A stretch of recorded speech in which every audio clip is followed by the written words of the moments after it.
Hi friends, എല്ലാവർക്കും allus kitchen വേൾഡിലേക്ക് ഒരിക്കൽ കൂടി സ്വാഗതം. ഇന്ന് നമ്മുടെ കുട്ടികൾക്കും നമുക്കെല്ലാവർക്കും വളരെയധികം ഇഷ്ടമായിട്ടുള്ള ഫ്രഞ്ച് ഫ്രൈസ് എങ്ങനെയാണ് നമ്മുടെ വീട്ടിൽ വളരെ പെട്ടെന്ന് വളരെ ടേസ്റ്റി ആയിട്ട് ഉണ്ടാക്കുന്നതെന്ന് നോക്കിയാലോ. അപ്പോൾ അതിനു മുമ്പ് ഒരു കാര്യം പറഞ്ഞുകൊള്ളട്ടെ. നിങ്ങൾ ആദ്യമായിട്ടാണ് എൻ്റെ ചാനൽ കാണുന്നതെങ്കിൽ ലൈക്ക് ചെയ്യാനും ഷെയർ ചെയ്യാനും സബ്സ്ക്രൈബ് ചെയ്യാനും മറക്കരുത്. അപ്പോൾ നമുക്ക് വീഡിയോയിലേക്ക് പോകാം. ഓക്കെ, ഞാൻ അതിനായിട്ടൊരു 4 ഉരുളക്കിഴങ്ങ് എടുത്ത് വെച്ചിട്ടുണ്ട്. നമുക്ക് ആദ്യം അതിൻ്റെ തൊലിയെല്ലാം കളഞ്ഞെന്ന് വൃത്തിയാക്കി എടുക്കണം. നമ്മൾ തൊലി കളഞ്ഞ ഉടനെ തന്നെ നമുക്കത് വെള്ളത്തിലേക്ക് ഇട്ട് വെച്ചില്ലെങ്കിൽ പൊട്ടറ്റോയുടെ കളറെല്ലാം ഒരു കറുപ്പ് കളറ് പൊട്ടറ്റോയുടെ പുറത്ത് വരാൻ സാധ്യതയുണ്ട്. അപ്പം നമ്മൾ അത് പീല് ചെയ്തിട്ട് ഉടനെ തന്നെ നമുക്ക് വെള്ളത്തിലേക്ക് ഇട്ട് വെക്കണം.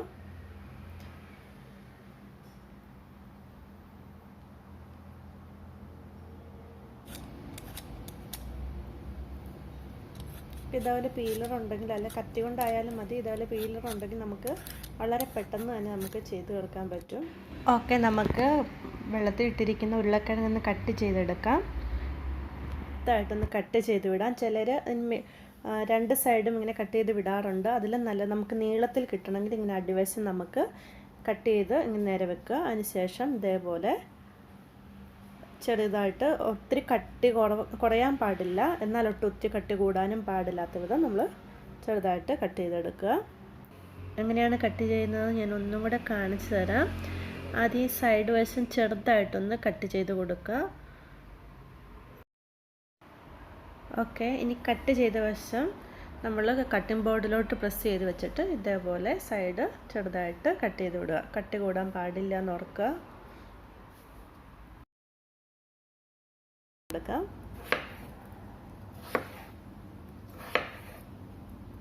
വളരെ എളുപ്പമാണ്. നമുക്ക് ഒത്തിരി ഇതുപോലെ ഒരു ബോർഡ് ഉണ്ടെങ്കിൽ ശരിക്കും നല്ല കറക്റ്റായിട്ട് നമുക്ക് പെട്ടെന്ന് തന്നെ കട്ട് ചെയ്തെടുക്കാൻ പറ്റും. കയ്യിലൊക്കെ ആകുമ്പോൾ നമ്മുടെ കൈ മുറിയാൻ സാധ്യതയുണ്ട്.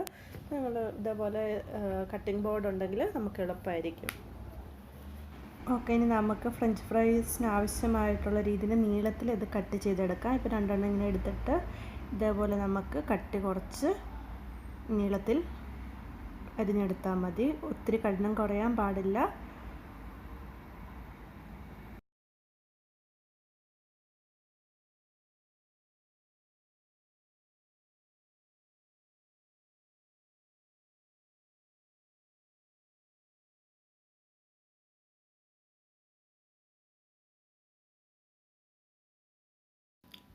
പൊട്ടറ്റോ എങ്ങനെയാണ് കട്ട് ചെയ്തെടുക്കേണ്ടതെന്ന് എല്ലാവർക്കും മനസ്സിലായി കാണുമെന്ന് വിശ്വസിക്കുന്നു. ഇനി നമുക്ക് ഇതൊരു 4 പ്രാവശ്യം കഴുകി എടുക്കണം. പൊട്ടറ്റോയുടെ സ്റ്റാർച്ചൊക്കെ മാറി കിട്ടുന്നോടം വരെ നമുക്ക് കഴുകി എടുക്കണം. ഞാനിതൊന്ന് കഴുകി എടുത്തിട്ട് വരാം.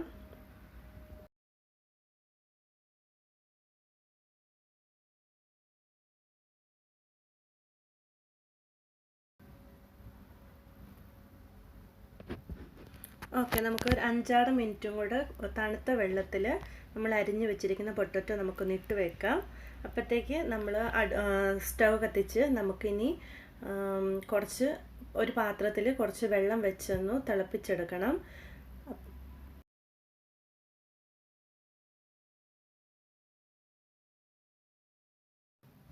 ഓക്കെ, നമ്മുടെ വെള്ളം തികന്നു വരുന്നുണ്ട്. നമുക്കതിലേക്ക് 1 ടേബിൾ സ്പൂൺ ഉപ്പ് ഇട്ട് കൊടുക്കാം.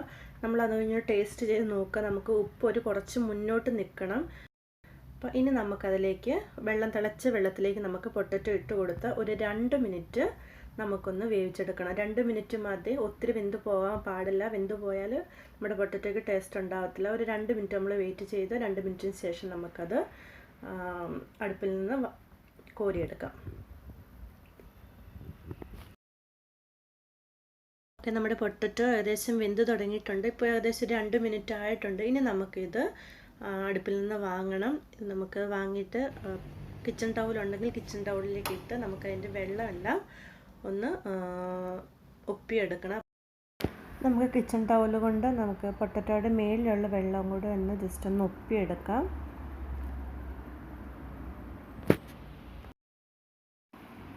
ഓക്കെ, നമ്മുടെ പൊട്ടറ്റോ വെള്ളവും പോയി ചൂടൊക്കെ പോയി റെഡി ആയിട്ടുണ്ട്. ഇനി നമുക്കൊരു പാത്രത്തിലേക്ക് ഈ പൊട്ടറ്റോ മാറ്റിയതിന് ശേഷം നമുക്കൊരു 1/2 മണിക്കൂർ ഫ്രീസറിൽ വെച്ച് നന്നായിട്ടൊന്ന് തണുപ്പിച്ചെടുക്കണം.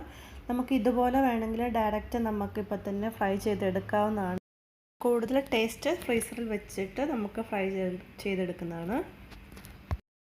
ഓക്കെ, ഒരു അരമണിക്കൂർ കഴിഞ്ഞിട്ടുണ്ട്. ഇനി നമുക്ക് പൊട്ടറ്റോ ഫ്രൈ ചെയ്തെടുക്കാം. ഇപ്പോൾ നമ്മുടെ എണ്ണ ചൂടായിട്ടുണ്ട്. നമുക്ക് അതിലേക്ക് പൊട്ടറ്റോ ഇട്ട് കൊടുക്കാം.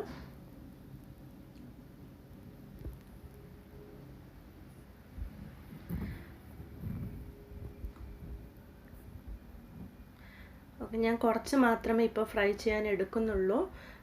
നമുക്ക് ബാലൻസ് ഉള്ള പൊട്ടറ്റോ നമുക്ക് ബോക്സിൻ്റെ അകത്ത് തന്നെ അടച്ച് ഫ്രീസറിൽ വെക്കാം. അല്ലെങ്കിൽ നമുക്ക് ഒരു പ്ലാസ്റ്റിക് കവർ ഉണ്ടെങ്കിൽ ആ കവറിൻ്റെ അകത്തിട്ട് നമുക്ക് ഫ്രീസറിൽ വെച്ചിട്ട് ആവശ്യമുള്ള ടൈമിൽ എടുത്ത് ഉപയോഗിച്ചാൽ മതിയാകും. എത്ര ദിവസം വേണമെങ്കിലും, ഒരു മാസത്തോളമൊക്കെ വേണമെങ്കിൽ ഫ്രീസറിൽ ഇരുന്നോളും. നമുക്ക് ടൈം ഉള്ളപ്പോഴത്തേക്ക് നമുക്ക് ഇതേപോലെ കട്ട് ചെയ്ത് നമ്മൾ ഫ്രീസറിൽ എടുത്ത് വെക്കുകയാണെങ്കിൽ നമുക്ക് ആവശ്യമുള്ള ടൈമിൽ നമുക്ക് എടുത്ത് ഉപയോഗിക്കാൻ പറ്റും. ഓക്കെ, ഇപ്പോൾ ഏകദേശം നന്നായിട്ട് ഫ്രൈ ആയി വന്നിട്ടുണ്ട്. കാണാൻ പറ്റുന്നുണ്ടല്ലോ അല്ലേ? ഇനി നമുക്കിത് കോരി മാറ്റാം.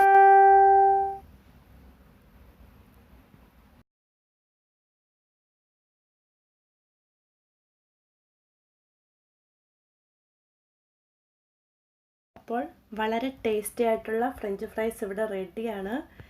വളരെ എളുപ്പത്തിൽ ഉണ്ടാക്കാൻ പറ്റുമെന്നുള്ള കാര്യം നിങ്ങൾക്ക് മനസ്സിലായി എന്ന് ഞാൻ വിശ്വസിക്കുന്നു.